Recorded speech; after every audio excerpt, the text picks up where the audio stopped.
ঢেকিতে ভাঙানো হচ্ছে ধান আর এটি থেকে বের হয়ে আসছে লাল চাল। এ যেন গ্রাম বাংলার চিরচেনা দৃশ্য। অটোর গ্যারেজে লাল চালের ব্যবসা। হ্যাঁ, সত্যি তাই। গ্যারেজের কোণে স্থাপন করেছেন অটোমেটিক ধান ভানার মেশিন। বিভিন্ন দোকান থেকে লাল চাল কিনে ঠকে এখন নিজেই ঢেকি কিনে লাল চালের ব্যবসা শুরু করেন। 2020 সালে আমি হৃদরোগে আক্রান্ত হই। ওখানে আমি হৃদরোগ ইনস্টিটিউটে ভর্তি হই ঢাকা। ওখানকার ডাক্তার আমাকে লাল চাল খাইতে বলে। আমি বাজার থেকে লাল চালগুলো কিনে আনতাম। কিনে আনার পরে দেখতাম রং উঠে যাইতো। বিভিন্ন দোকান চেঞ্জ করতাম। চেঞ্জ করার পরেও দেখতাম একই, ওই রং উঠে যাইতো। ফেসবুক দেখে নিজে লাল চাল খাওয়ার জন্য স্থাপন করেছিলেন লাল চালের ঢেকি, আর এখন তা ব্যবসায় রূপ নিয়েছে। কিনা আনার পরে আমি যেখানে স্থাপন করি, আমার একটা অটোর গ্যারেজ আছে। ওই গ্যারেজে আমি যখন ঢেকি স্থাপন করি নিজে খাওয়ার জন্য। গ্যারেজে অটোমেটিক ঢেকির সাহায্যে তালে তালে এভাবেই ভাঙানো হয় ধান। পুষ্টিকর ঢেকি ছাটা লাল চাল নতুন করে মন কাটছে সবার। আমি 1994 সালের থেকে জেলা পরিষদে আছি। এই জেলা পরিষদে থাকা অবস্থায় আমি একটা অটোর গ্যারেজ দিছি। লোকের কাছে প্রচার হয়ে যাওয়াতে এখন তো আমার উৎপাদনের থেকে চাহিদা বেশি। পুষ্টির চাহিদা মিটিয়ে মানুষের মনে জায়গা করে নিচ্ছে এ ঢেকি ছাটা চাল। শীতের পিঠা কিংবা যে কোনো মজাদার রেসিপিতে ব্যবহার হচ্ছে এ চাল। মানিকগঞ্জের ঘিওর উপজেলার কুন্দুরিয়া এলাকায় ঢেকি ছাটা চাউল নিয়ে শুরু হয়েছে এর নতুন সাফল্যের গল্প।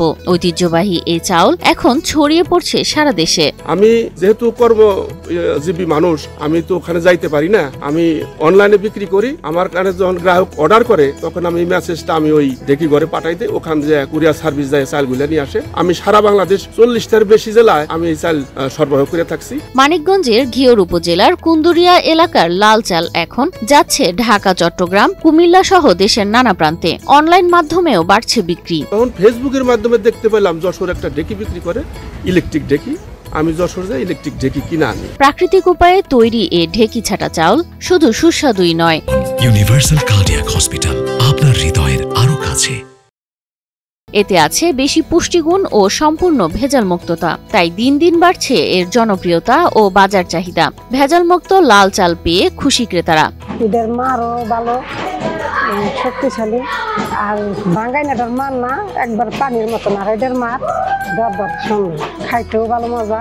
মিলের মালিক আক্তার হোসেনের স্থাপন করা এ ঢেকিগুলো দিয়ে প্রতিদিন প্রায় 4 মণ ধান ভাঙানো হয় বলে জানান এক কর্মচারী। এখানে প্রতিদিন 4 মণ ধানের চাউল ভাঙানো হয়। তিনি আরো জানান, ধান ভাঙানো হলে তা কুলায় ঝেড়ে নেওয়া হয়। প্রতি কেজি ঢেকি ছাটা লাল চাল বিক্রি হচ্ছে 100 টাকায়। চাউলগুলো অনেক অনেক জায়গায় বিক্রি করা হয়, 100 টাকা কেজি বিক্রি করি আমরা। মাত্র 2 জন কর্মচারী দিয়ে এ মিলটি পরিচালনা করছেন আক্তার হোসেন, এমনটাই জানান এই কর্মচারী। আমাগো 2 জনের জায়গা চাকরি করি, 2 জনে 7,000 টাকা করে বেতন দেয়। উক্ত কাজ থেকে যে টাকা আয় করেন তা দিয়েই বেশ ভালো আছেন বলে জানান মালিক আক্তার হোসেন। আমি যদি এই ব্যবসা না করতাম, আমার ওই 2টা মেয়ের লেখাপড়া করানো আমার পক্ষে সম্ভব হইতো না। উৎপাদনের চেয়ে চাহিদা বেশি হওয়ায় ক্রেতাদের চাহিদা মেটাতে ঋণ নিয়ে আরো ঢেকি স্থাপন করতে চান আক্তার হোসেন। এখন আমার উৎপাদনের থেকে চাহিদা বেশি থাকায় আমি যদি কোনো বিনা সুদে ঋণ পাইতাম তাহলে আমি আরো 2টা ঢেকি বসাইতে পারতাম। পরিশ্রম, সততা আর ঐতিহ্যের মেলবন্ধনে গড়ে উঠেছে